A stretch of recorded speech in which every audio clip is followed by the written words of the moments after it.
it's very impressive of you to come out on such a damp and cold night. So thank you for being here.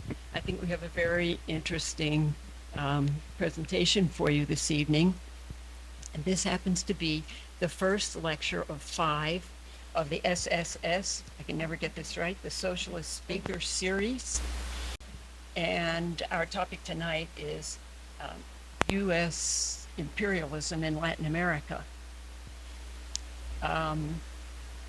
It's presented, as you probably know, by Western Montana DSA.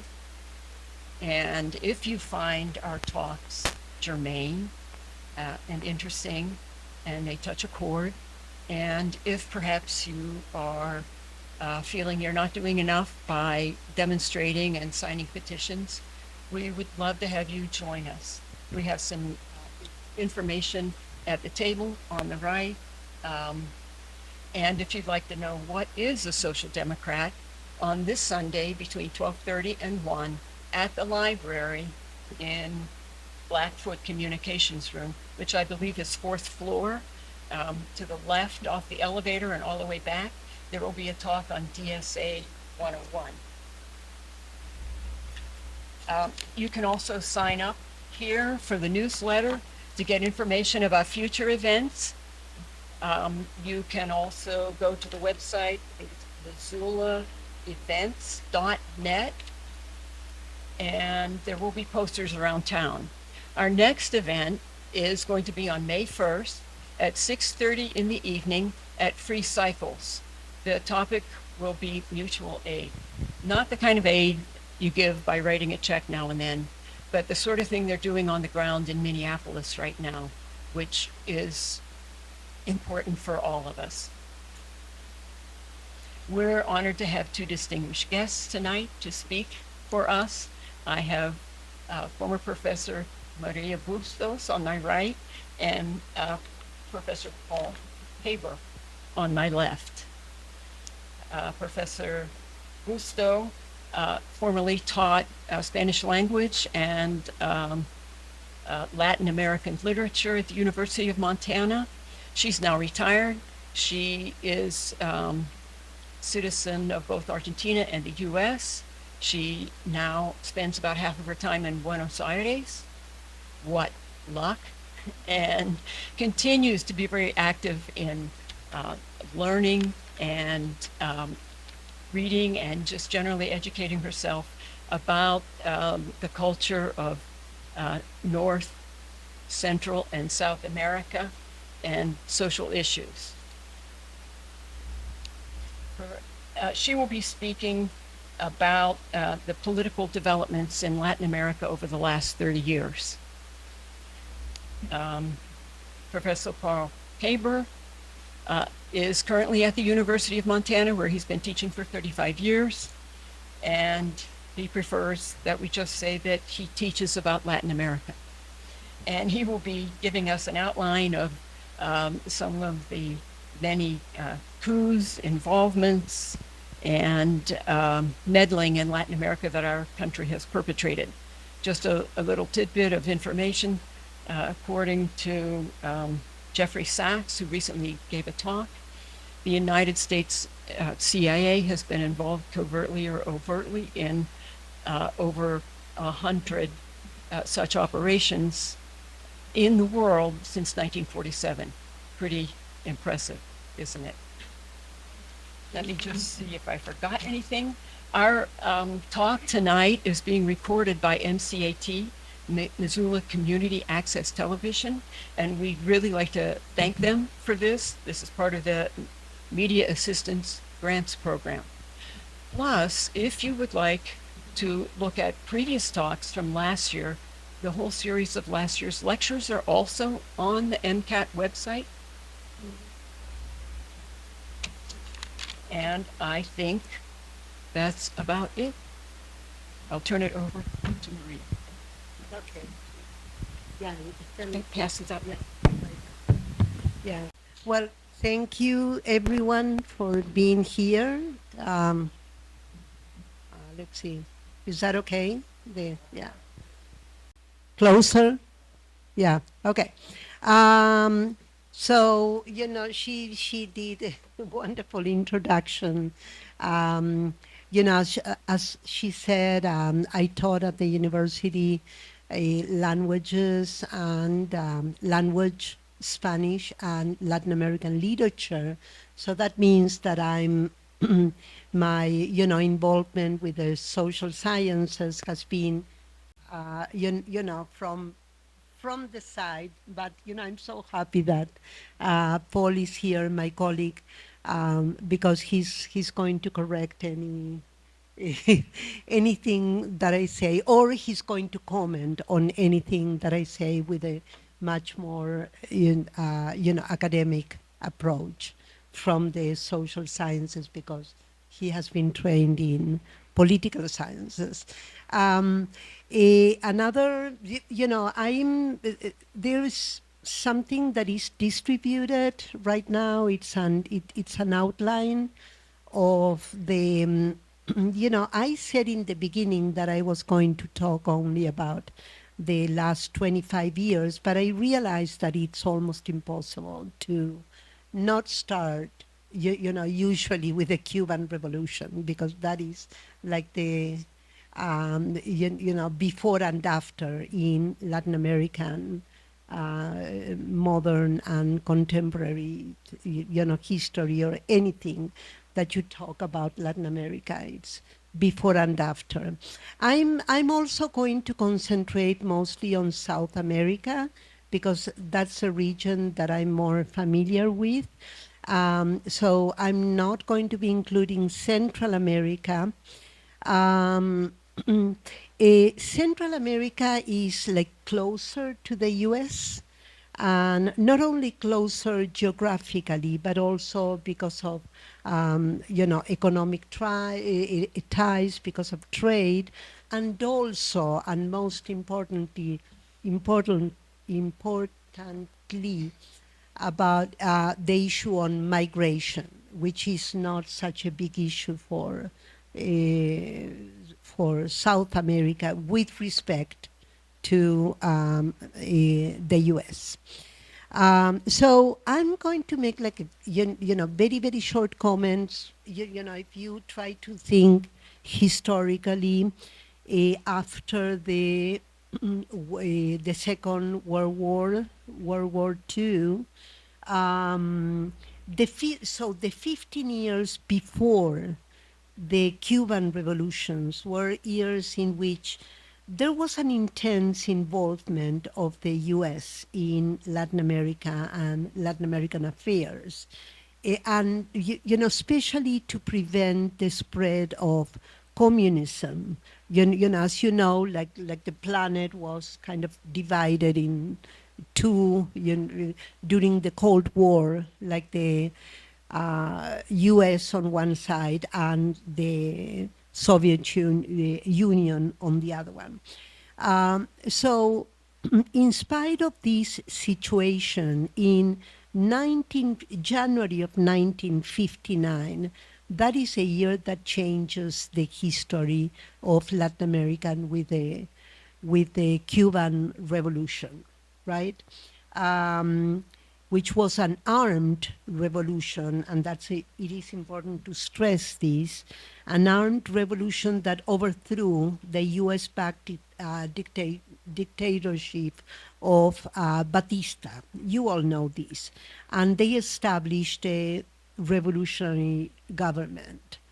Um, so um, the Cuban Revolution ignited a 2-decade cycle of revolutions in Latin America.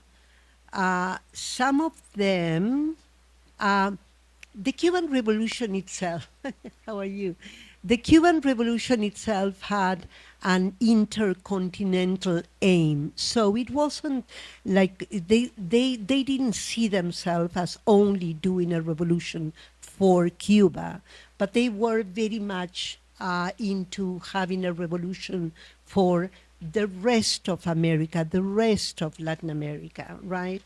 Um, eh, so this gave place to several guerrilla movements um, in several countries both in Central America and South America. Some of them were very, rapidly suppressed, but others continued. As you know, especially in Colombia, Venezuela, Peru, etc. Both in the form of rural guerrillas and urban guerrillas. So those were two different phenomena. Um, it is also important to mention the importance of the military agency in Latin America, which is very important in Latin American politics. They have always played a very important role. So, in the face of all this revolutionary movement, we had like a very strong reaction from the military that gave place to what we called like the dictatorships, the decade of the dictatorships that were inaugurated around the 1960s. You have here a list in the outline. So you have those states in Chile, Bolivia, Peru, Ecuador, Uruguay, Argentina, Brazil, etc. And you see that the beginning of these dictatorships are between like the end of the 1960s and especially during the 1970s. These years are characterized by the brutal repression of state violence, so violence coming from the state itself. From when we talk in Latin America about the state, we refer to the government, the nation, what we call here in the U.S. the federal government, right? But in Latin America we call it the state. Um, um, we don't have like much time to and it's not really like the point of this talk to talk too much about these dictatorships. The only thing that I want to stress is that at the end of the about in the 1980s, most Latin American nations were able to get rid of these military regimes, and they were able to come back to democracy.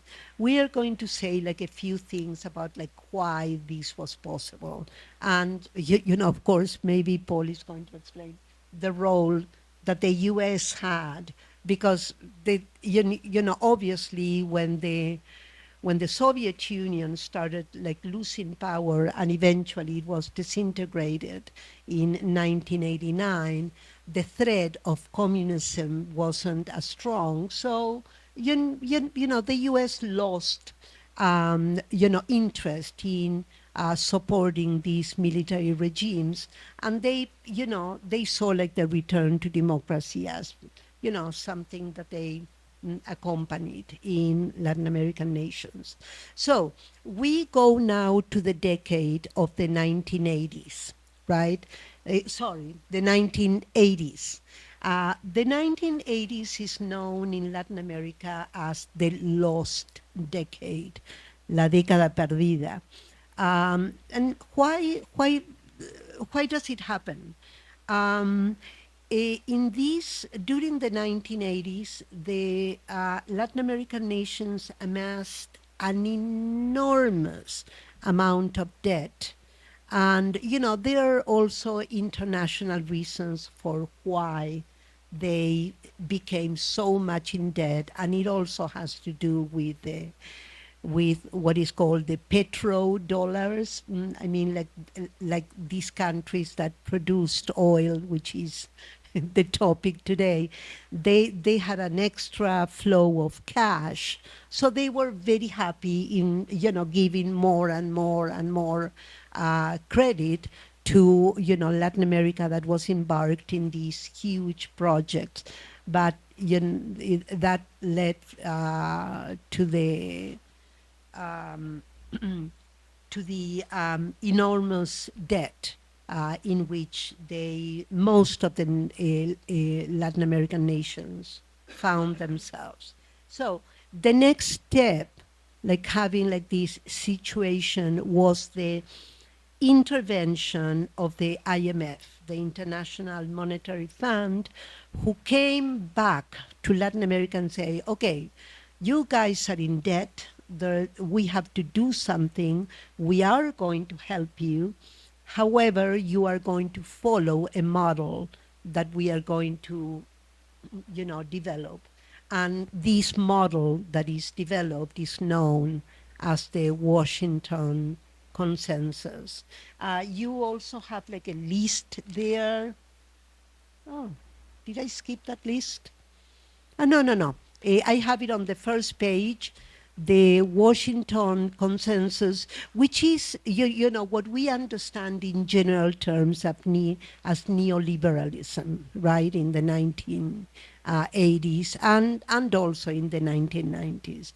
The fiscal discipline, tax reform, financial liberalization, privatization, deregulation, everything that falls into opening the economy and calling for foreign investors to come into Latin America. So one very important date that we have in this decade, at the end of that decade, is the end of the Cold War. The fall of the Berlin Wall and the disintegration of the Soviet Union.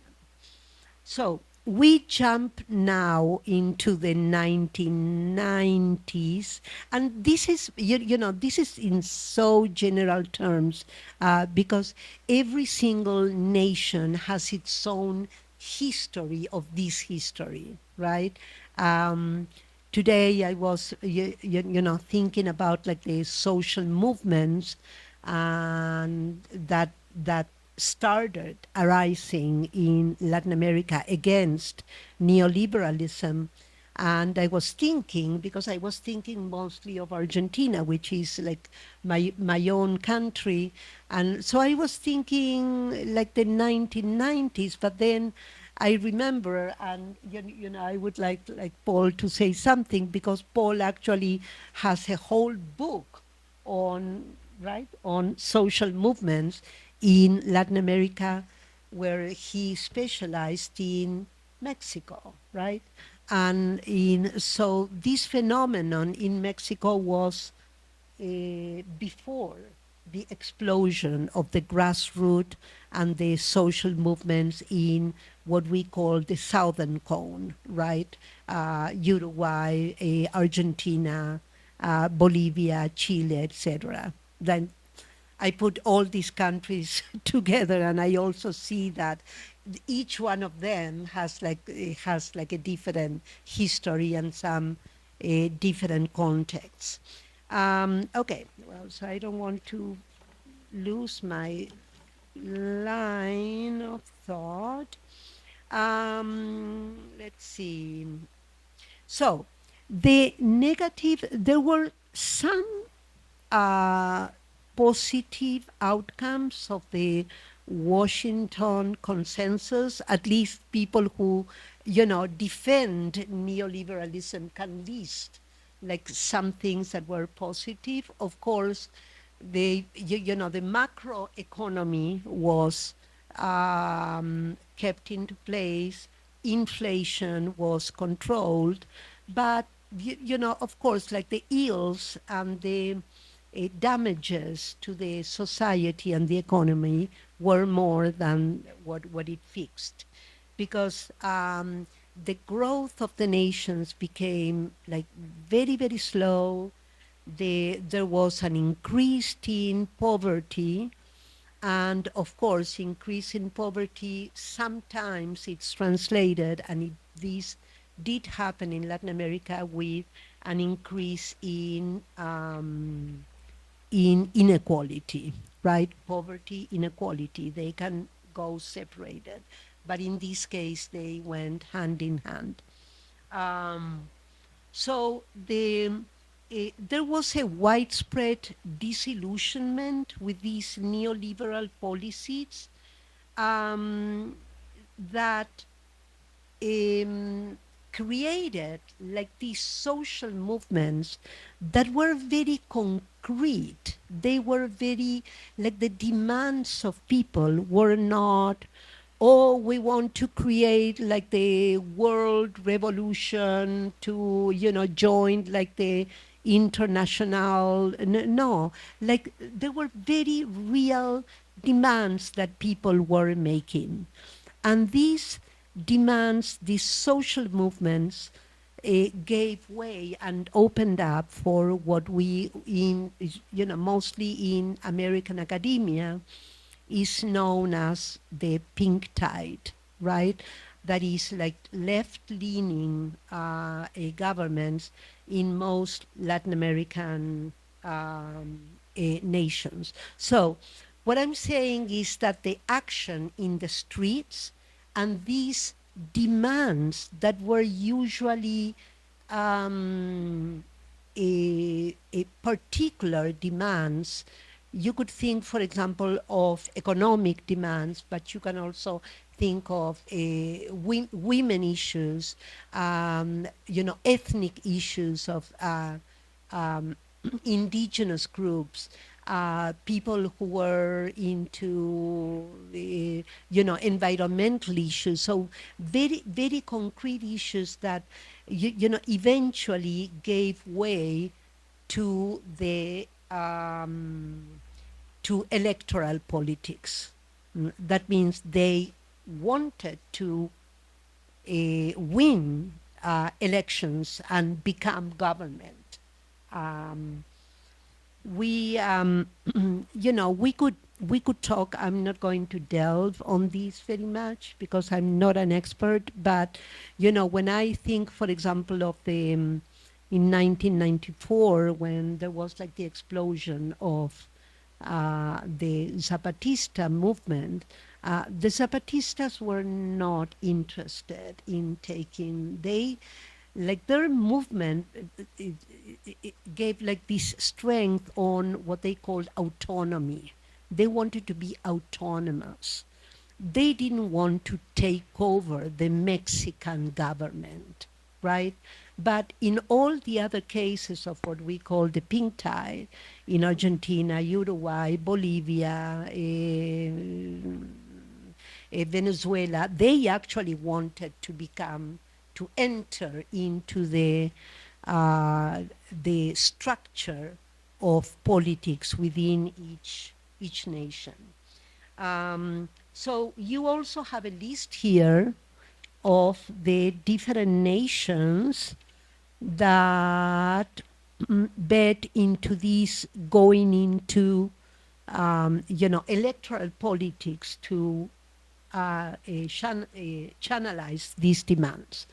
And you have there Brazil with Inácio Lula da Silva, Lula, in 2003, and then Argentina with the Kirchners, Brazil with Michelle Bachelet, Bolivia with Evo Morales, of course, Ecuador with Rafael Correa, Paraguay with Lugo. Unfortunately, Paraguay had such a short period that it wasn't able to change like any structural a basis of the economy.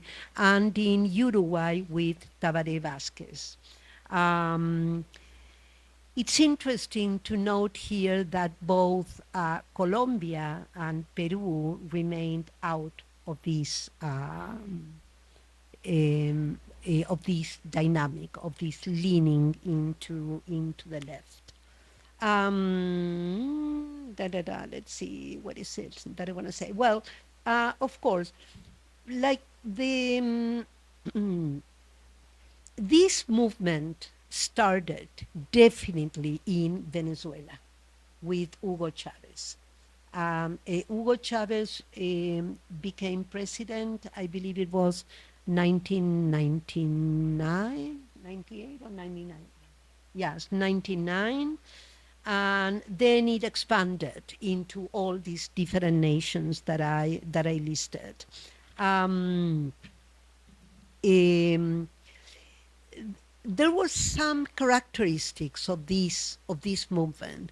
One was the drive for regional integration. That is why Hugo Chavez called, when he changed the name of Venezuela, he called it La República Bolivariana de Venezuela. And that name, Bolivar, of course, Bolivar is one of the heroes of the independence in the 1900s, but his main legacy is the unity of Latin America. He really thought that Latin America had to be a political unity, and not what became of these isolated nations, right?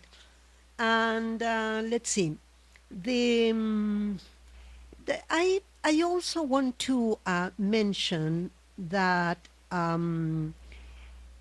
the, not only we have like these developments in each different nation that is listed there, but this integration also called for the need to some institutions that would represent this new spirit, opposing itself to what is known as the La OEA, the OAS, the Association of American States, where the United States is a member. So they wanted to create like some institutions in which the US wouldn't be involved. Say, this is Latin America. The US doesn't have to be involved in these institutions. So we see like the creation of, in 2008, of UNASUR, which is the Unión de Naciones Sudamericanas, the Mercosur, that had to do with trade, and then the ALBA, ALBA, that was kind of opposing to the ALCA, the ALCA, which was the proposal of that was led by George Bush, the son, which is W. George W. Bush. He was pushing for the creation of the ALCA, which would be like the equivalent of the NAFTA, but for the whole continent. And so these nations opposed that and say, no, no, no, we don't want anything to do with this, and we are going to create this other organization called ALBA that is only going to where only Latin American countries are going to participate.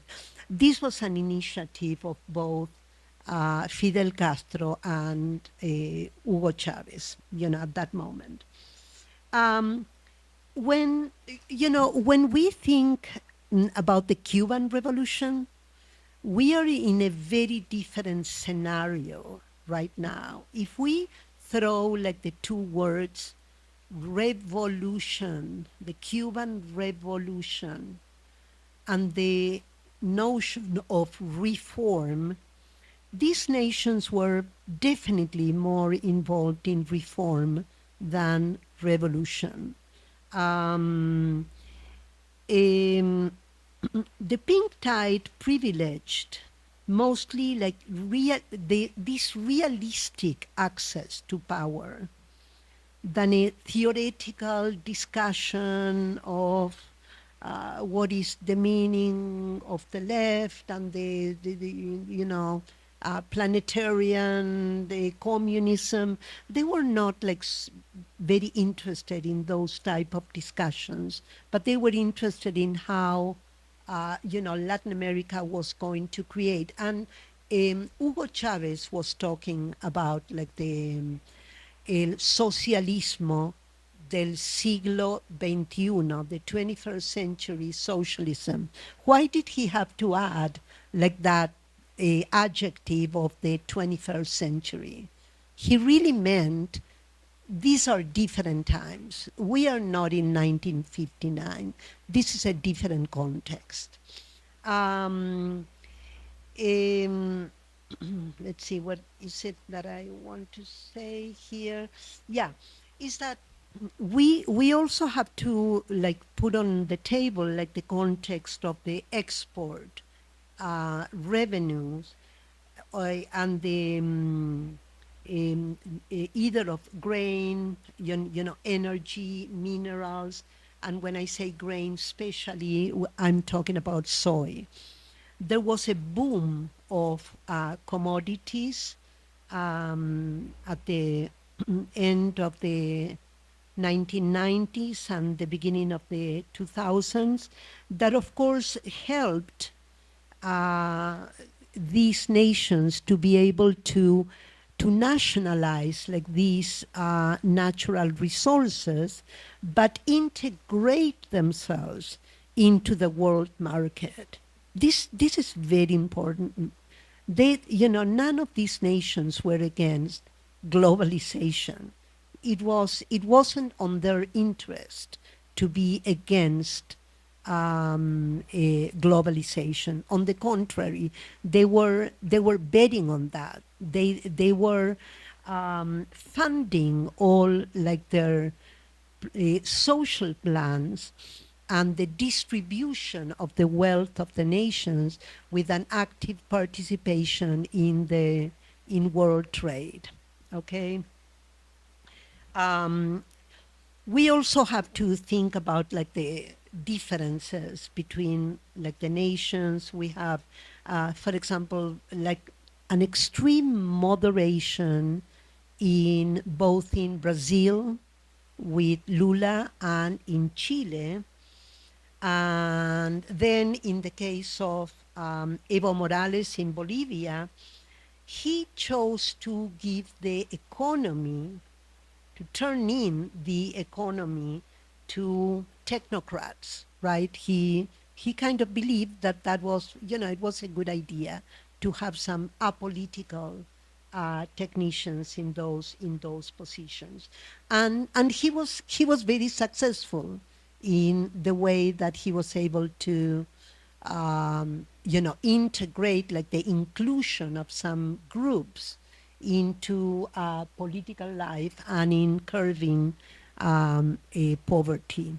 The moderation of Lula da Silva in Brazil was, I wrote this down. Oh yeah, I have here that Brazil, in when Lula was elected in 2003, he was able to reduce poverty in 20%.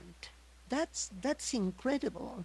But he was, Brazil was involved with all the big nations of the planet.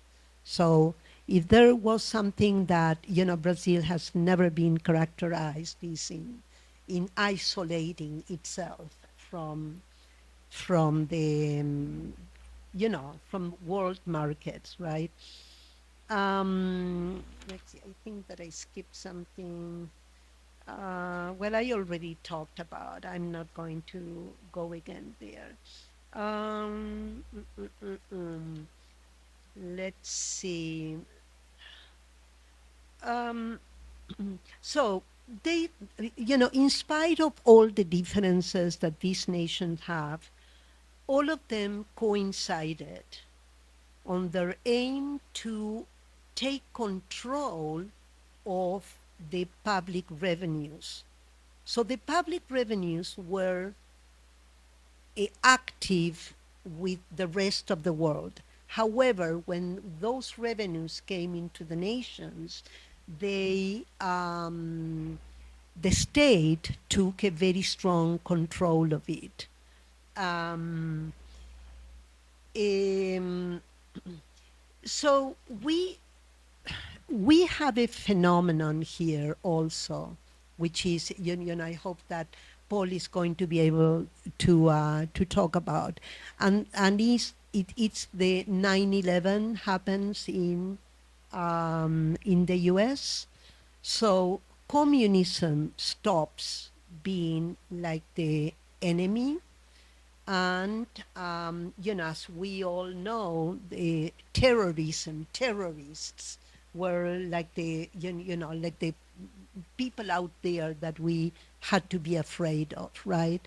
So this kind of like gave Latin America and these nations, like they were able, in spite of the rhetoric, because like the rhetoric was always like very anti-imperialist, anti-US.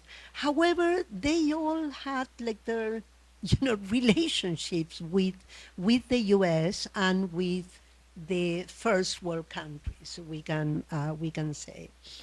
Um, some of these nations where they did fundamental changes, and there were change of constitutions. For example, um, Bolivia became a multinational state, a multinational country, because Evo Morales proposed that Bolivia was a state composed of several nations, right? And that was a novelty. In Ecuador, Rafael Correa also changed the constitution, and he included like this phrase in the new constitution of what is called el buen vivir, like the good living. But nations like Brazil, Argentina, Uruguay, Chile, they didn't bother in changing their constitution, so they acted within this framework that had been in place before they gained power. Um, um, let's see. I don't have much time, so I'm going to choose like some things to say. I'm gonna skip all these. Um, Sorry, I don't want to skip important things. I think I already mentioned that. Yeah, well, I'm going to add also that, if we speak of Bolivia, I already mentioned like Evo Morales, like naming some technocrats to lead like the economy. And I also have to like say that he allowed private investment and foreign capitals. So when we say, Evo Morales looks like one of the most, lefties, but he accepted this. He opened the door. So what I'm what I wanna maybe like convey here is like the nature, and we kind of invite for all of us to think together, like what does being socialist means in the what it meant in the 1990s, in the 2000s, and right now in 2026. Is it the same program as 1959, as the Cuban Revolution? Like, the Cuban Revolution did something enormous, right? Like the level of how they separated themselves. Of course, we are in the midst of the Cold War, so we cannot avoid thinking of that context. But it is important that we think today on the current context. What is it that we are living right now? What does it mean to be a socialist in 2025, 26? Okay, I'm going to continue. Um, so yeah, I already said that the anti-capitalist rhetoric was there, yes, and the anti-imperialist rhetoric was there. Um, so this, as you know, and I'm going to take you back to the little handout that I gave you. From 2015 on, um, this pink tide, this turning to the left started fading in Latin America. Not 100%. We enter into a more atomistic version of politics. So all that that aim that Hugo Chavez had, and if you Google, for example, the pink tide, you are going to find like many pictures of Hugo Chavez, the Kirchners, Lula, Evo Morales, and all these presidents together in at a table like signing different agreements. We don't see that anymore. So we don't see the presidents together. I mentioned like the other day that with the removal of Maduro from the from uh, from the presidency in Venezuela, didn't have like a unified response from Latin American nations. They were mostly like isolated reactions, but they were not able to come together. So we are facing a very different approach to the integration of the region right now. So from 2015 on, we have like some, you see there in Argentina, we have Mauricio Macri in 2015 coming to the government. In Brazil, well, Jair Bolsonaro.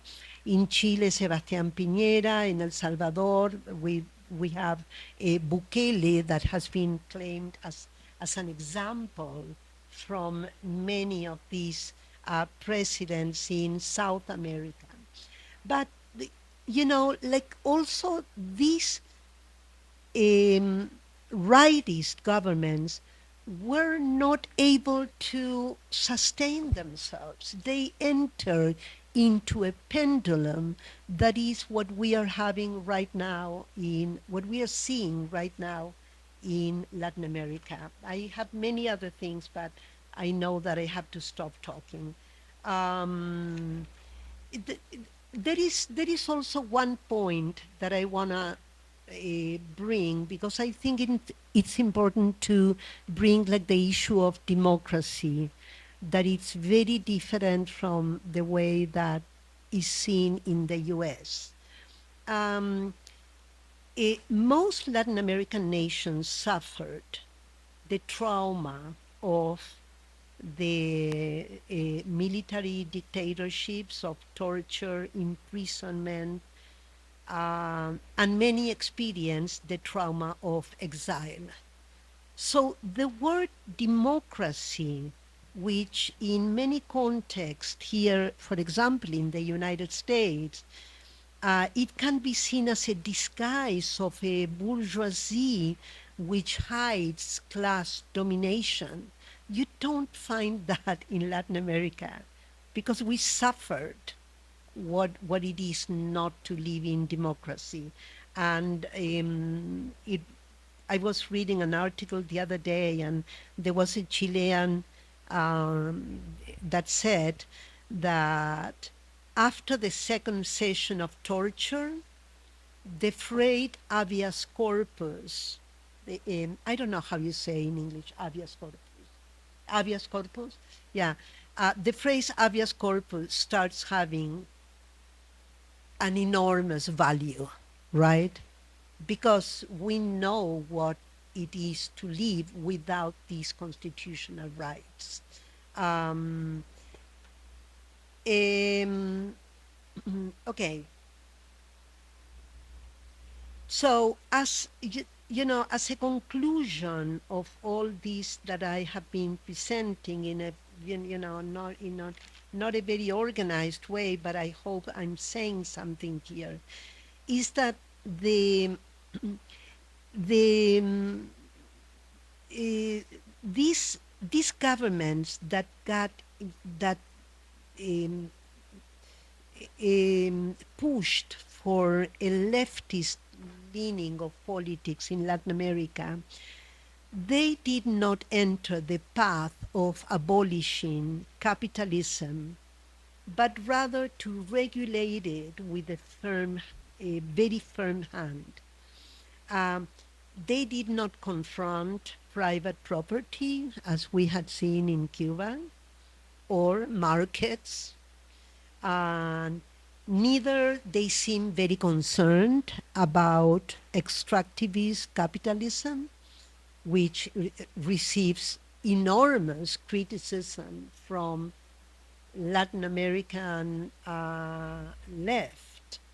I'm having now, like her name is gone, but there is a very important sociologist in Argentina who is a very strong, um,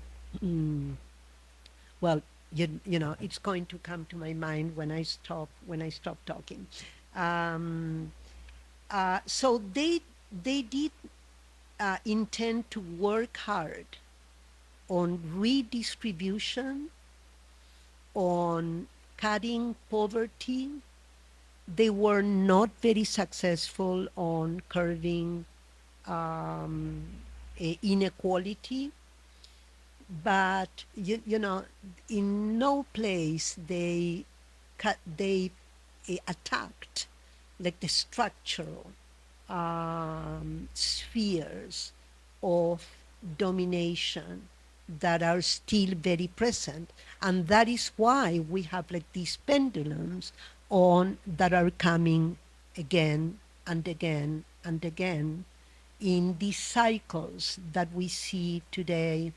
I think that you all heard about like the Chilean presidency that was inaugurated yesterday of Cast, after Boric had been in the presidency for for some years. Chile doesn't allow like the continuation or the re-election, so he couldn't present himself as a candidate.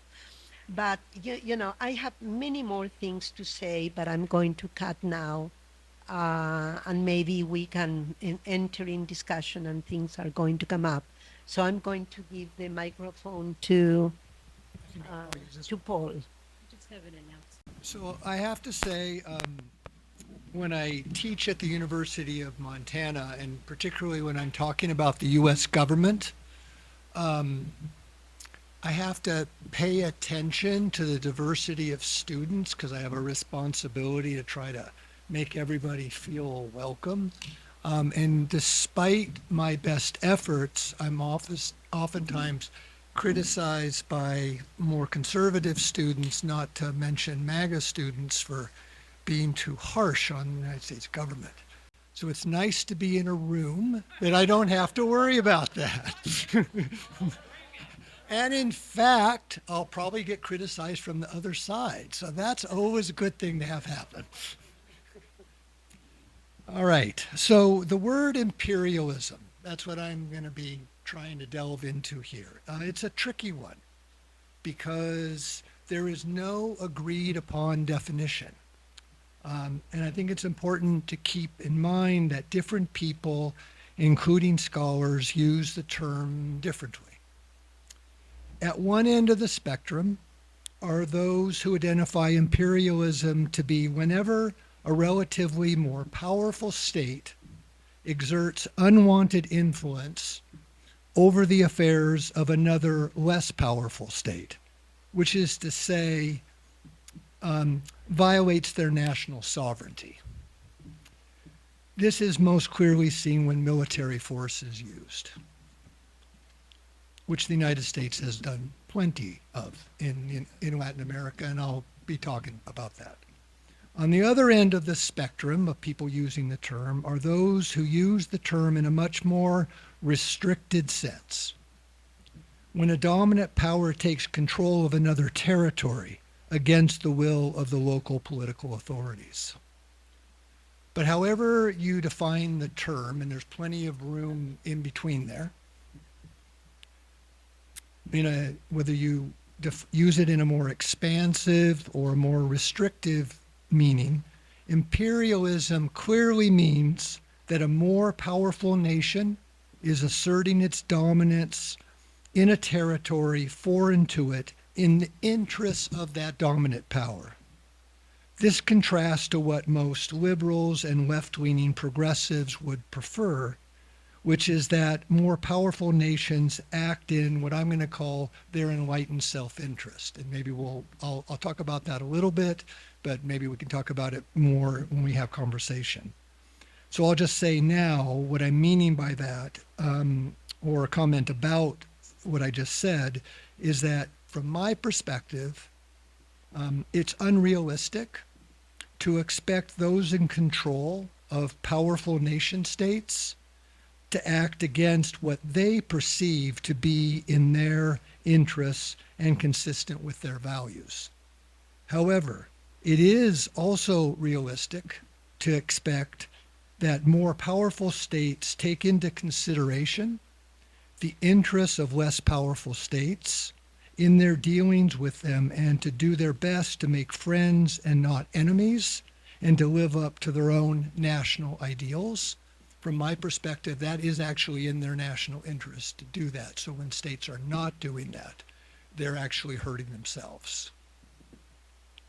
It seems to me that the right question to pose to a group such as this, the DSA, which seeks, in my understanding, to both want to understand the world and wishes to change it, is what has been the history of U.S.-Latin American relations? What is it today? And what might we wish it to be in the future, especially what could we wish for it to be realistically? At least that's the way I'm going to frame things. In my view, the history of U.S.-Latin American relations has been far too often characterized by U.S. dominance, repression, exploitation, and corruption. My own point of view has much in common with the well-known historian Greg Grandin. If you're interested in digging deeper into this squalid history, I recommend his book entitled Empire's Workshop: Latin America, the United States, and the Making of an Imperial Republic. And if you do go out and look for it, get the expanded and revised edition, which came out in 2021. It's a good book.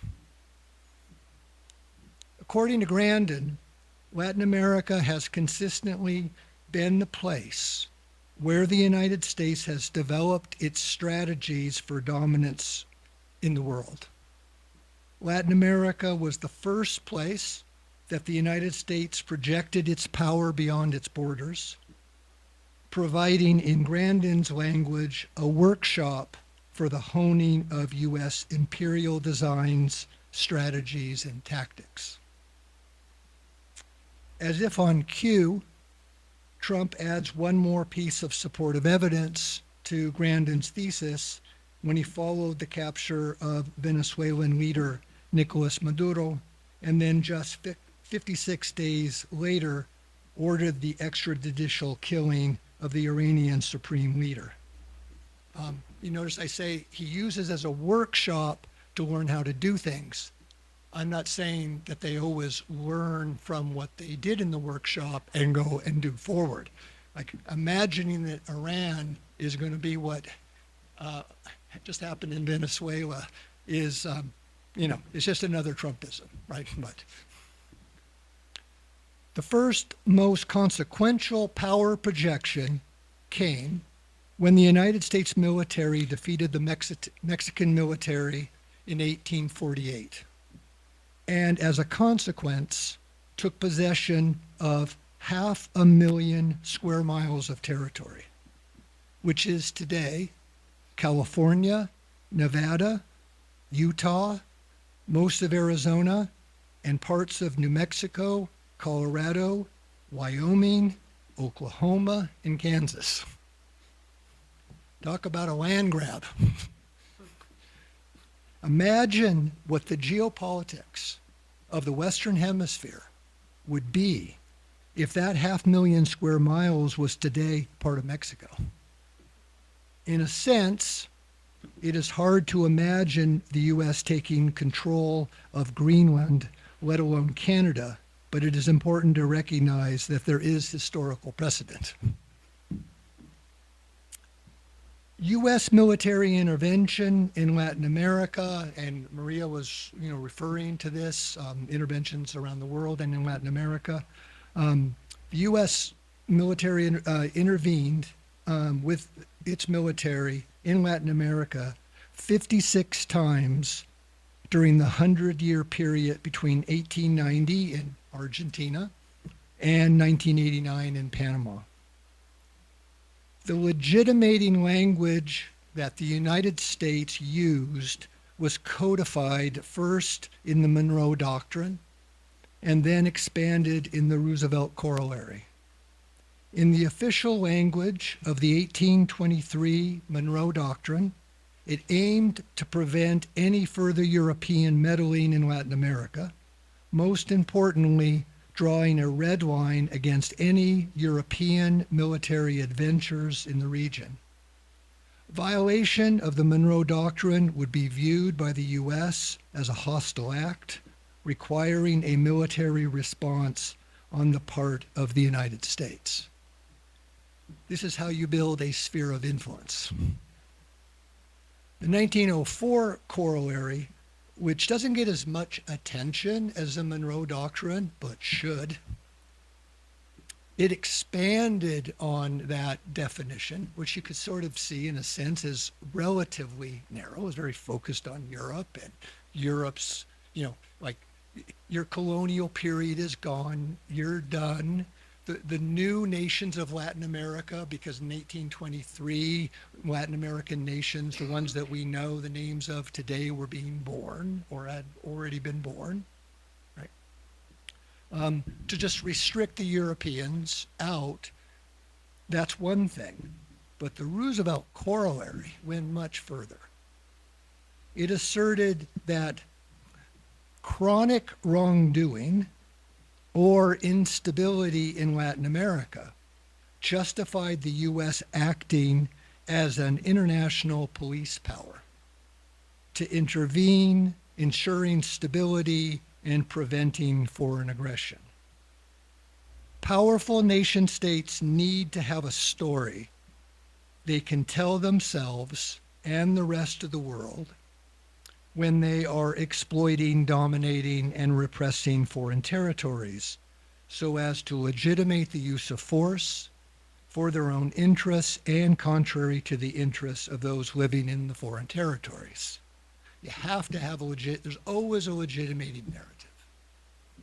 The language the U.S. used beginning in the 19th century until the 1930s was one of needing to step in to protect U.S. economic interests and to protect Latin Americans from their own moral turpitude and lack of adequate wherewithal to manage their own affairs, even in their own interests. If you go back and listen to the language of that time, it would blow your mind. Okay, I'm not exaggerating. I'm probably downplaying. So in other words, the narrative was, in keeping with the times, explicitly racist. They didn't even recognize that Latin America was multi-ethnic. That was like too complicated. FDR, in his first inaugural that took place in 1933, introduced a change called the Good Neighbor Policy. This is where you might think I'm being too friendly. Okay. Scholars argue amongst themselves over the precise details of what all motivated President Roosevelt to change course. But whatever the motivations, I would argue it changed U.S.-Latin American relations during the 1930s and most of the 1940s. One striking example of what was possible during the Good Neighbor era that would have been impossible before it was that the U.S. government did not move to stop the Mexican nationalization of U.S. oil companies in 1938. That would have been inconceivable in 1901. It never would have happened. And if you're a Mexican, that's a big friggin' deal. Okay. Roosevelt withdrew all U.S. forces from the region and abrogated the Platt Amendment in Cuba. And for those that don't know, the Platt Amendment briefly was a U.S. legislative measure forcing Cuba to accept 7 conditions, including U.S. intervention rights, debt limits, and the establishment of the Guantanamo Bay Naval Base as a condition for the U.S. ending its military occupation of the island 3 years after the end of the Spanish-American War. FDR tolerated a degree of economic nationalism previously unthinkable. The legitimating language, U.S. policy in the region changed significantly with the onset of the Cold War. Another shift, another legitimating narrative. The new narrative was, of course, anti-communism, and Maria talked about this. The U.S. resorted to many instances of military intervention and other covert means of supporting regime change in order to undermine the left and to install reliably subservient right-leaning authoritarians in power. This includes the very well-known, blatant, and tragic case of Guatemala in 1954, when the U.S. directly oversaw the overthrow of the democratically elected president and social reformer Jacobo Arbenz in the name of anti-communism and protecting the private interests of the United Fruit Company.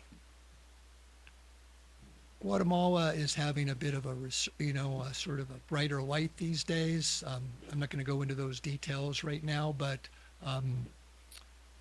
it was a really long time before Guatemala could begin to move beyond the tragedy of 1954. Just happened a couple of years ago. And I'm very hopeful about some of the changes that are happening in Guatemala, but President of Guatemala, Arevalo, has a very difficult task in front of him. I'm a fan. One of the most interesting periods within the Cold War was President Kennedy's Alliance for Progress. I first began seriously thinking about this period of history a long time ago when I was a grad student. It was a complicated policy in a complicated time. A lot of different things happened under this umbrella called the Alliance for Progress. It included sticks and carrots. Unfortunately, too many sticks, not enough carrots. It included support for military and intelligence agencies in Latin America, definitely. And that had huge repercussions in the 60s and beyond. But it also included the promotion of moderate social reforms, most importantly, land reform. Unfortunately, the U.S. was not willing to do what was necessary to persuade landed elites in Latin America and their sympathetic representatives in government to realize these proposed land reforms. And it won't shock any of you to know, if you're looking at the constellation of forces in a particular country, which side of the political spectrum's in favor of land reform. So this would be the United States essentially supporting the left, and they were not ready to do that. And why did they do the Alliance for Progress? They did it, did I just lose my mic? Yeah. Okay. How about this one? Okay. I can't do anything. I can talk really loud, okay? I've been in classrooms doing this. Okay, so tell me if I do this, if I'm not reaching you in the back. Okay.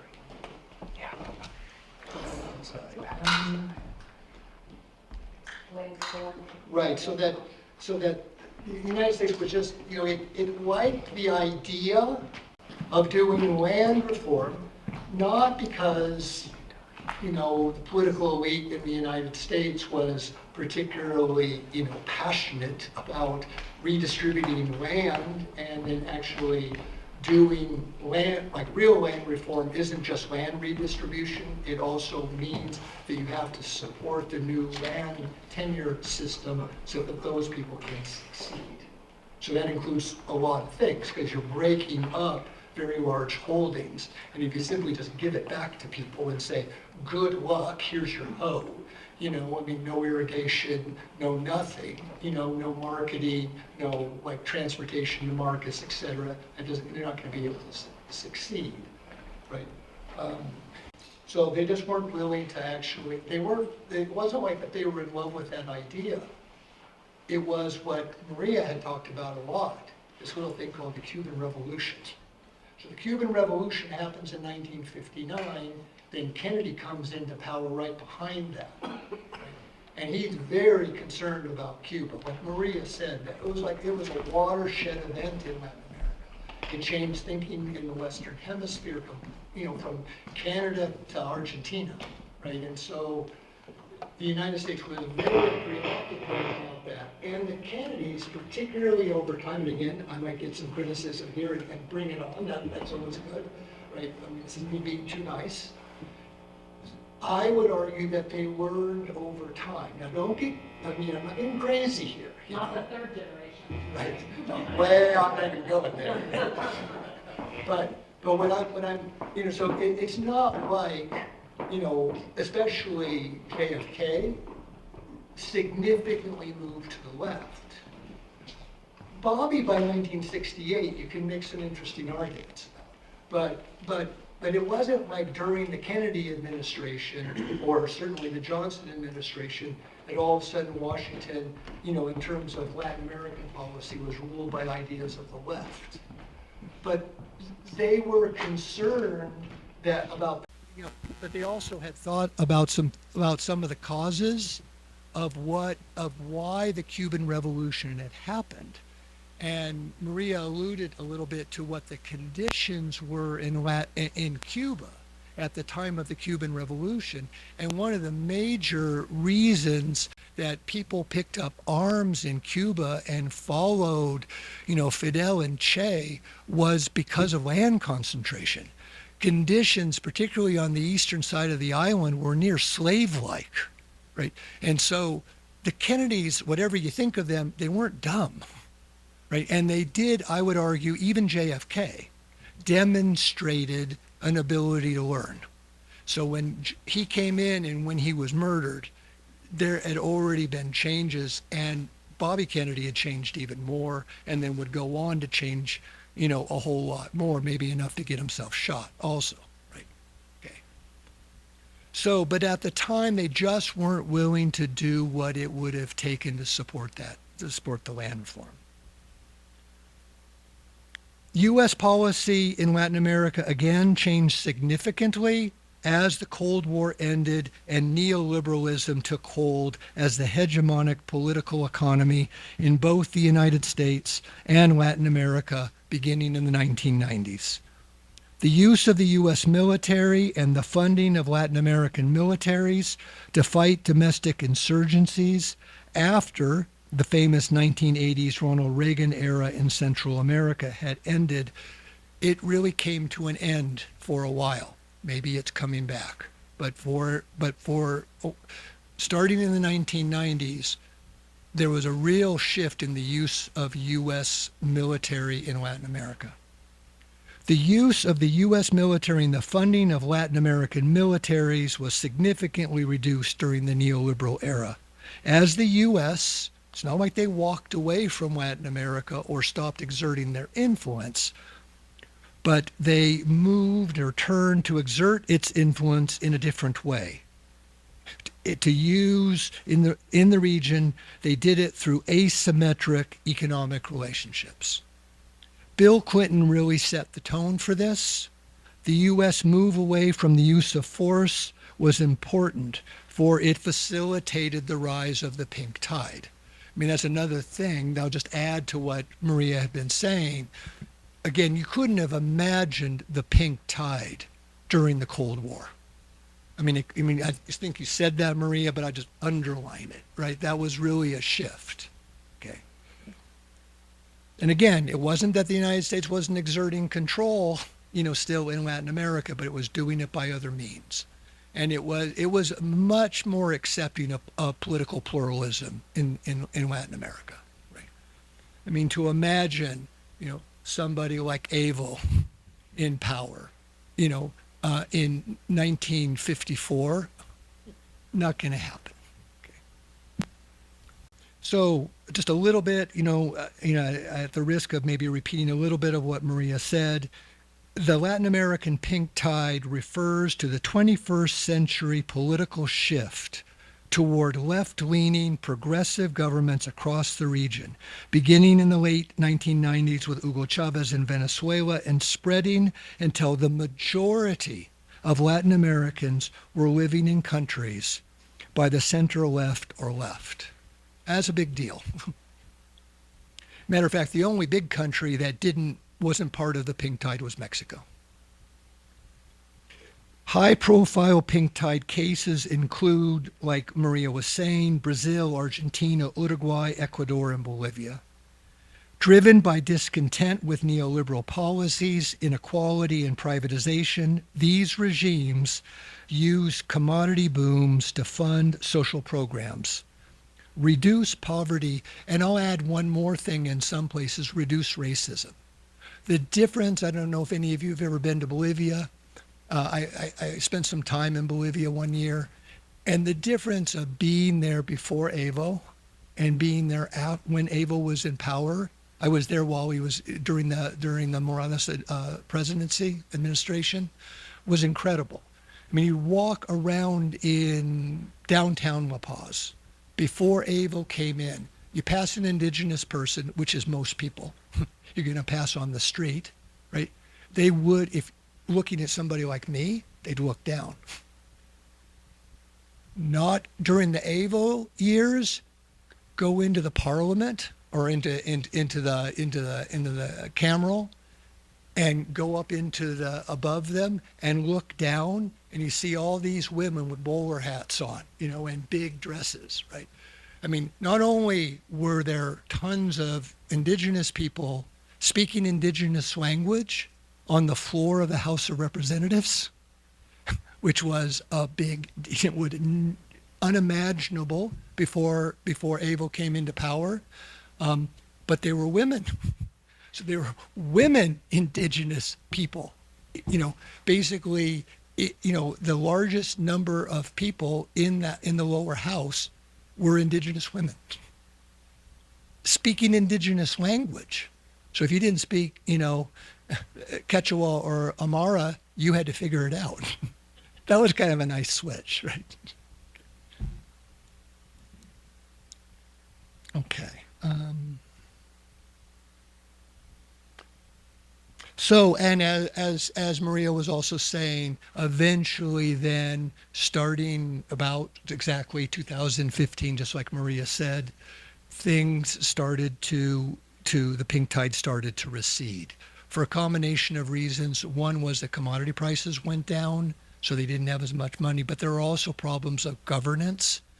In some of the pink tide governments, there were problems with corruption. There were, there were a number of problems that I don't have time to go into. With the rise of Trump and the demise of neoliberalism as we knew it, especially over the last 16 months of the second Trump administration, the American president has, of course, returned to the use of military force to pursue his vision of national interest in the Western Hemisphere. I think the best term on offer for this vision of the Trump administration is predatory hegemony. In addition to what has been done in and around Venezuela, Trump has seriously threatened Cuba, Mexico, and even Canada. Canada, okay. I don't think so. But if you're Mexican or you're Cuban, this is no joke, right? The recent decision to use military force in Iran sent shockwaves through the region. With the new sanctions placed on Cuba, there's an oil embargo around Cuba as we speak, being arguably the most consequential and concerning. Trump's imperialism in Latin America is explicit, rude, and crude. Okay, to finish up and move it into some conversation. What to do today? The immigration policies and off-script behaviors of the Trump administration and those who act in his name, such as, I've got ICE in mind in particular, result directly from the inequities of neoliberalism throughout the Americas. This means in both Latin American countries and in the United States. In my view, the best we can, and in my opinion should, not only hope for, but do what we can to realize is a neo-Keynesian U.S. foreign policy that acts in its enlightened self-interest. The difference that this would make may well fall short of the ideals of the DSA. There are ideals I share. However, I will argue that it is important to recognize that if we were to move away from predatory hegemony and towards acting in our enlightened self-interest, the differences would be profound and much appreciated by political forces in Latin America that you would likely share common cause. Thanks.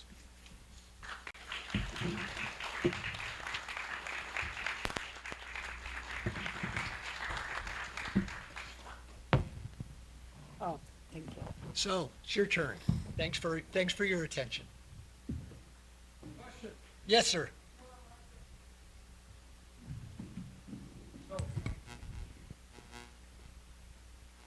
Senora Bustos, thank you very much for giving us the Latin America perspective.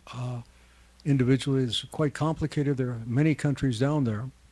I'm wondering what they would think the best and most beneficial U.S. perspective on Latin America be. And we could call that not the Monroe Doctrine, but the Bustos Doctrine.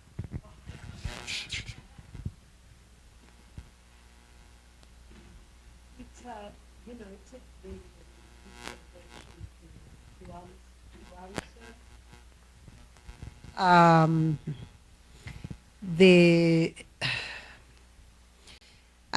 And it does depend. As I was, I wanted to suggest this. I didn't have time to elaborate on this, but as I say, Latin America today is much more atomized. So we don't have like the spirit of the Revolución Bolivariana, in which like nations were getting together with a very coherent anti-US rhetoric. You find right now like many different options for the relationship with the US. from, for example, Javier Milei, who is the the president of Argentina currently, who is kind of like a dog wagging his tail, after Trump, to the attitude that my God, Petro, the what's Petro's first name? The Gustavo Petro in Colombia, the president of Colombia, that after reacting quite violently for the removal of Maduro, then he called Trump, and because he knew that Trump very seriously was going to go after him if he was, if he continued with this rhetoric. And Trump, I don't remember like the exact words, but he said something like, "Yeah, we had a great conversation. He sounds like a good guy." So you have like this. What I see right now. I don't know if you would like to add is something, is that I see like individual relationship of each Latin American nation to what the surprise that the United States is week after week, month after month, right? It's something unpredictable. But I don't see like a, like a unified response or a unified position of Latin American with respect to the US uh, currently. What do you think about that? I want to make sure people can ask Yeah. questions. So I'll just add really briefly is my view would be number one, for the administrative branch of the United States government to pay attention to those people it pays salaries to who have devoted their life within the federal bureaucracy, the civil service, to studying Latin America and knowing Latin America, and listen to them over abstract theories of national security that they tend to hear in the White House. That would be a really good start. Because what would happen then too is that the United States policy then toward individual countries would be based on deep knowledge of those countries, at least arguably, if people took the time. And if Latin America is as important of a region, as some people in the current White House are saying, that would be a good place to start, know who they are. And then to be able to have specific policies where you could look for common interests. Like I said before, it is not my expectation that the United States government, whoever's in charge at the time, is going to do anything that they don't see to be in their interests. I just don't see it. I mean, I might wish that that were the case, but I don't believe it. I've never seen it. So they're not going to do that. But there are places of overlap which are more likely to occur if policymakers actually understand the region. The other thing would be particularly for Mexico, Central America, and Northern South America that are sending lots of people northward, would be to have some form of comprehensive immigration reform to move in that kind of direction, which as a absolute immigration liberal myself, I'm not an open border guy. We can maybe talk about that. Maybe some of you guys are, but I'm not. But I'm very liberal in terms of immigration policy. But if the United States were to do a reform, that actually facilitated the regularization of people coming into the country, we could increase the numbers, and that would be very helpful to a lot of Latin Americans.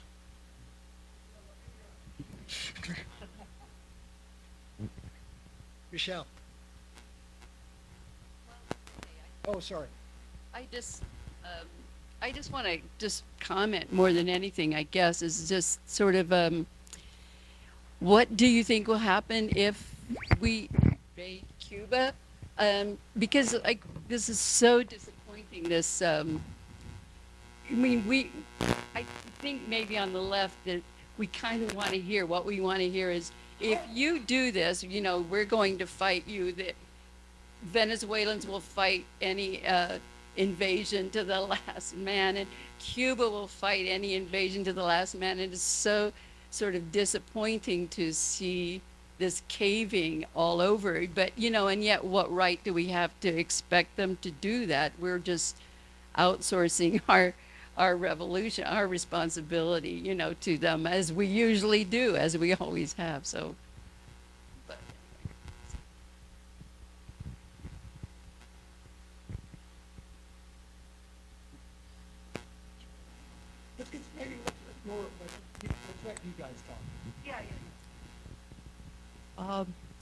Tony's sister and her husband, number of years back, went to Nicaragua on a total immersion Spanish program. That didn't work out too well or successfully, but they bonded with their host family, and they've been back to visit them many times. Take along things like a portable sewing machine so the family can make clothes and sell them. And but the last trip, they noticed that they were just absolutely astounded by the Chinese influence all around in Nicaragua. Do you think that could impact the view of the U.S. government? I would hope so. They should wake up.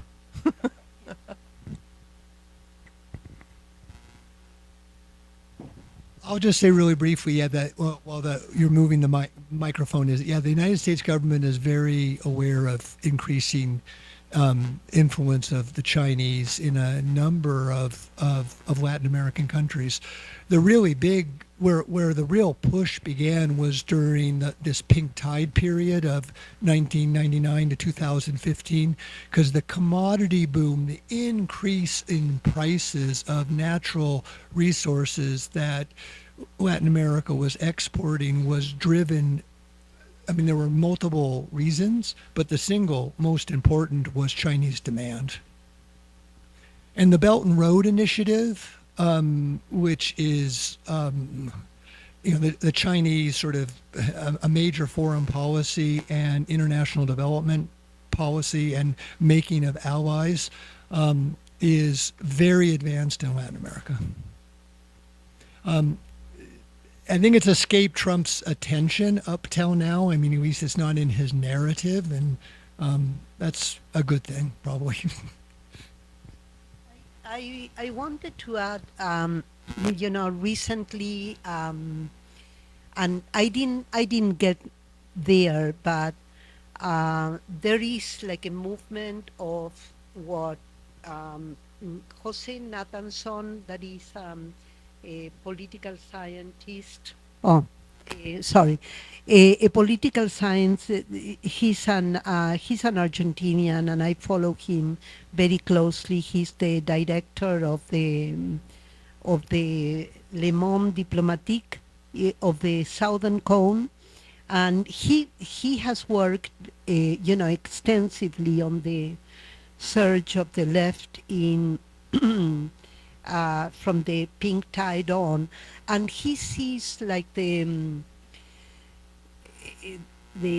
coming of what he calls like the new left, right? So not like the pink tide, but another left that is coming.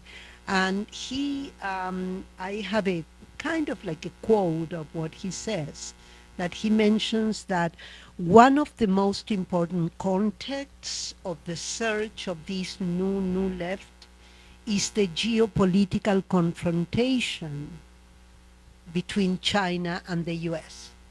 So I'm thinking right now, I'm not a specialist on this, but I think that Latin America has an opportunity there to, play with this confrontation, because the confrontation is open.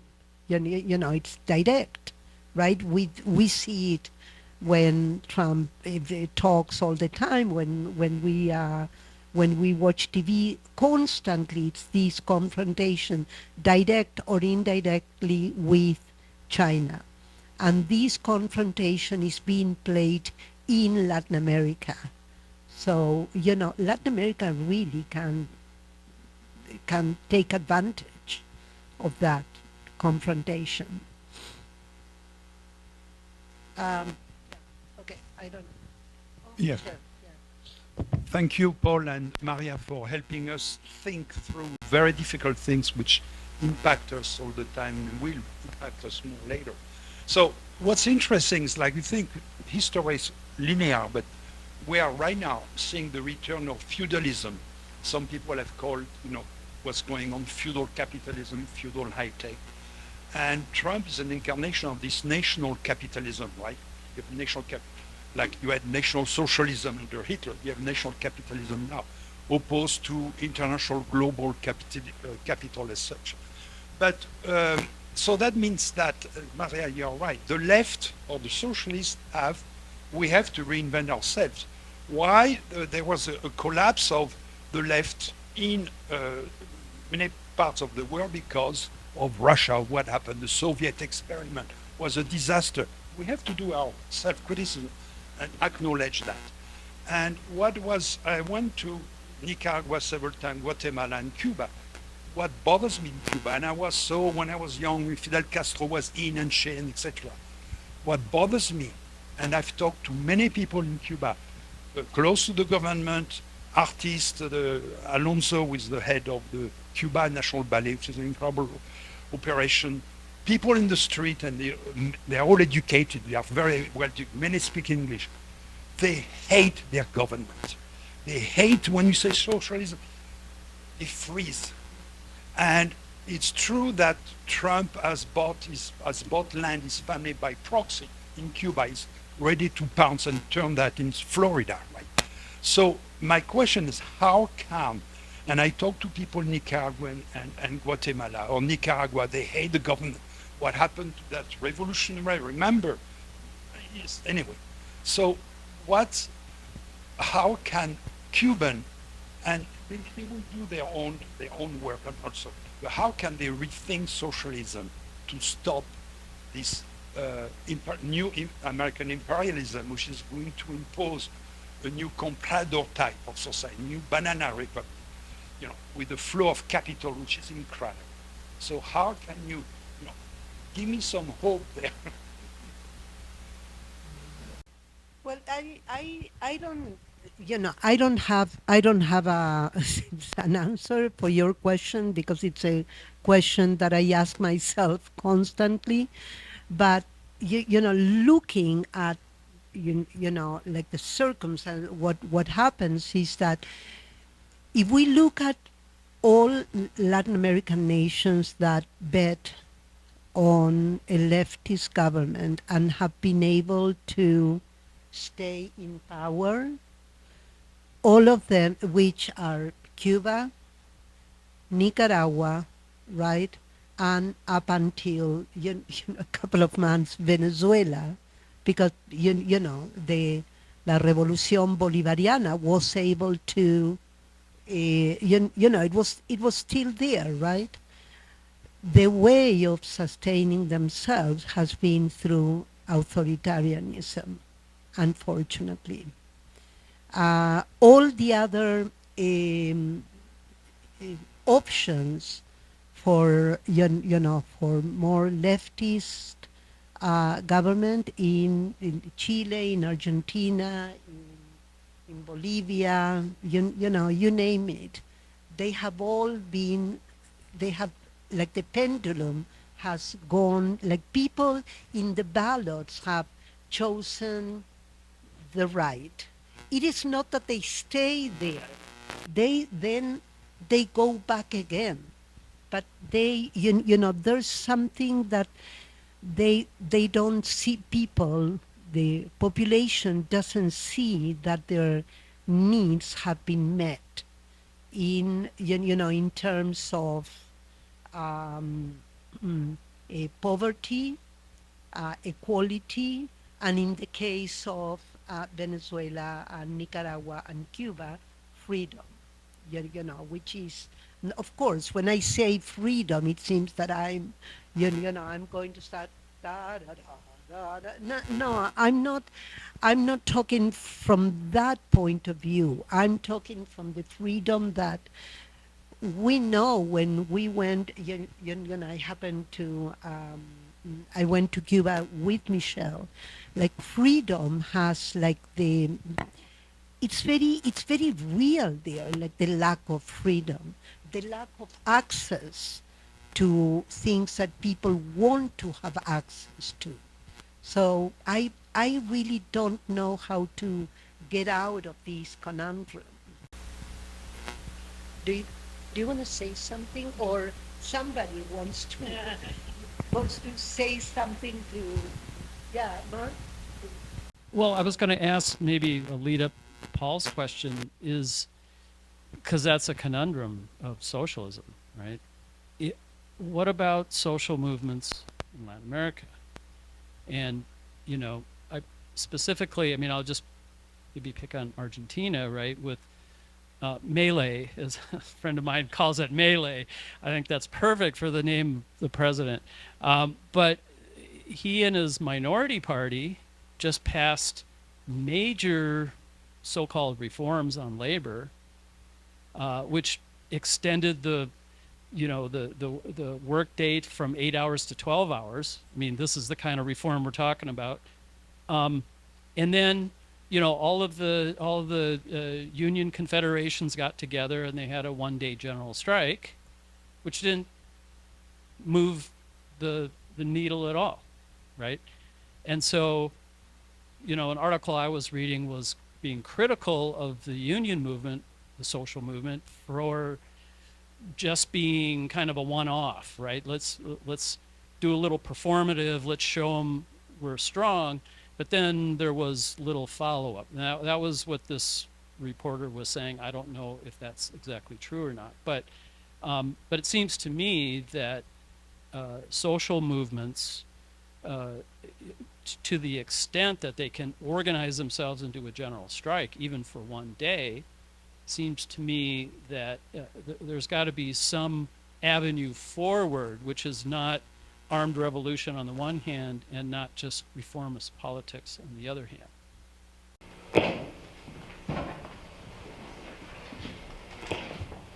No, following on that, and you mentioned that in many South American countries, you have this indigenous mass which escaped the genocide. Yeah. They escaped the genocide.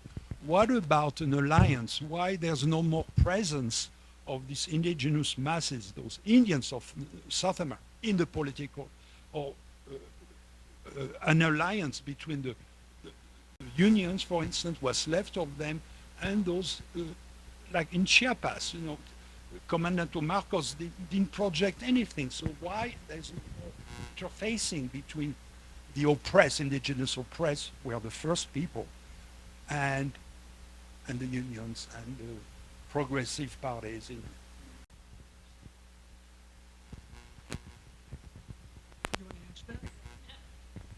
I think there is a challenge to the United States today, to Brazil, though. Brazil stands against Ecuador, like Brazil stands against the,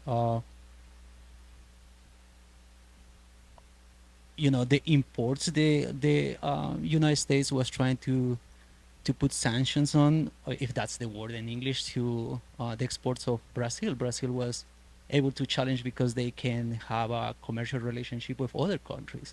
And I think the Cuba revolution is dead, and I think the Chavez revolution is dead, but I think there's something else like this happening right now in Brazil, where the market is super open and we can do through exports, and we can challenge the United States to selling things to China, and I think that's a way to see socialism in a different way today.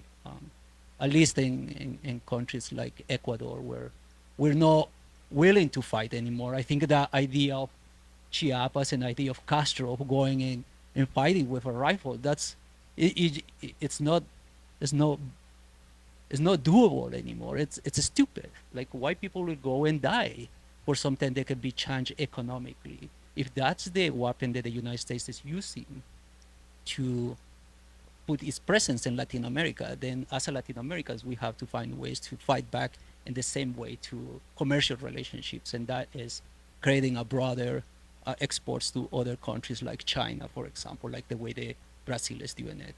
I don't know if that answers or something, but I think that is the new vision of revolution in Latin America with young people like me, or middle-aged people like me. Each country using capitalism from a national point of view in each country, like Mercosur between Europe and Brazil, for instance. I think we're not at that point, but I think we're gonna get in some type of union again. Right now, like in the speech we heard, I don't think we are unionized at all. But Brazil has been a good example with, against the Trump administration, I think, and channeling the exports to use as a weapon to get some leverage. But what do I know?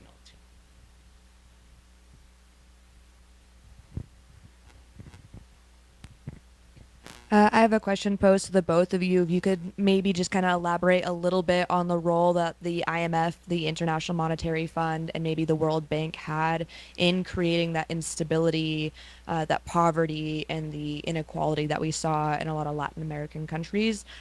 Just in case folks don't really have a background on that, I think that would be nice to elaborate on, because I think we're still seeing those long-term effects from, what was it called? The Washington Consensus and the involvement of those two organizations. Yeah, well, certainly it is, beyond my my expertise. So I'm just going to give like a, an opinion of what I read in the news, what I hear, people, specialists talking. But the IMF and you, the the Washington Consensus was in the 1990s, right? So we are talking 30 years ago. But the IMF is there to facilitate like the macroeconomic conditions of Latin America, so it would be possible to continue doing business with Latin America. That is what they are interested in. So they are, they may have like some, rhetoric about poverty, inequality, but that is not like the real reason why. Like some plans are approved, some loans, for example, why are these loans approved or not approved? They are, depending on the context of what is going to be, convenient for the private investors, or to, for example, create like the nations to have a certain stability, so that I don't know how you say in English, el riesgo país, is there like a specific word? There's an index in which nations are at risk for investments. So they, the IMF is very interested in having Latin American nations reach a very high level of not being risky. But why are they doing that? Because the instability is not good for business. Business need to know that if they take money or they they invest in Latin America, and of course there are many great business in Latin America. You know, right now, like the litio and, you know, there are many things that are very convenient, but investors are only going to have if their risk is controlled. And, you know, that is where the IMF is, you know, according to my humble opinion. I'm not sure. So I'll just build on something that you had said earlier, which I really agree. What you were just describing, Maria, Evo Morales could have said. Evo Morales was interested in creating an investment environment in Bolivia so that he could get resources for the state to build institutional capacity to increase social spending. They also had some really serious problems with nepotism and corruption and things, which were really a bummer to watch if you were on the left. And they were real. They weren't just made up by right wingers. They had real problems, and that was not just unique to Bolivia. But it seems to me that the hope for the values of the left, the hopes of social justice, is that you actually do generate wealth, but you have governments that actually are responsible with what they do with those resources. And that goes to the issue of movements. I mean, you know, how do you get accountable states? You get accountable states. I mean, I'm going back to de Tocqueville, right? You get responsible. I know, and it might sound corny, you know, to some folks, but I buy it. Is you have to have a strong civil society. You have to have a strong citizenry. I mean, that's ultimately what movements are. They're groups of citizens who take their citizenship responsibility seriously, right? And I'm not just talking about, you know, individual folks. I'm talking about collective actors in civil society, and that's really important for Latin America, to develop strong civil societies to hold their states accountable. But I think creating, you know, I mean, I'm not a fan of everything the IMF has done, and you know, I'm not a fan of every World Bank development project, but this creation of a business community, you know, I don't see the alternative. I'm very open to it, right? I mean, I can dream with the best of them, but I don't see it. You know, I don't know what. Social democracy is meaningful to me, and that makes a big difference. But I just don't see, you know, I don't see capitalism being transcended in my future anyway. Go. I knew I'd eventually get hammered. No, I wanted to circle back to Maria's comments about the Bolivarian Revolution, because it seems to me that was being driven by the comuneros, the communes in Venezuela, not only in the rural areas but in the urban areas as well, in the you know, big poor neighborhoods downtown in Caracas and stuff. And I think it's there that those are radically socialist visions. And that's why Chavez, and for all his charisma, was being driven by people at the bottom to pass those radical land laws, which essentially said that we have no respect for private property. If somebody in your neighborhood, it's like the equivalent of Mexico's Article 27, which was removed from the Constitution in 1994, but that there is a radical socialist vision in these social movements. And you look at something like the water wars in Cochabamba, Bolivia, and you do have these cross-class alliances led by trade unionists as well as indigenous people who aren't trade unions and things. So I see a lot of hope in those kinds of social movements, and a lot of hope in the simple fact of Latin America's sort of populist history, that there's a kind of moral economy that is absolutely antithetical to neoliberalism, which says that there has to be redistribution of wealth, like we saw with the pink tide. So I think that if you define the Bolivarian Revolution as what states are doing or what leaders of states are doing, you miss the radicalism on the ground in those communes that Gio Meyer and Alejandro Velasco and people write about. That's just a thought. That's where I see hope, is there.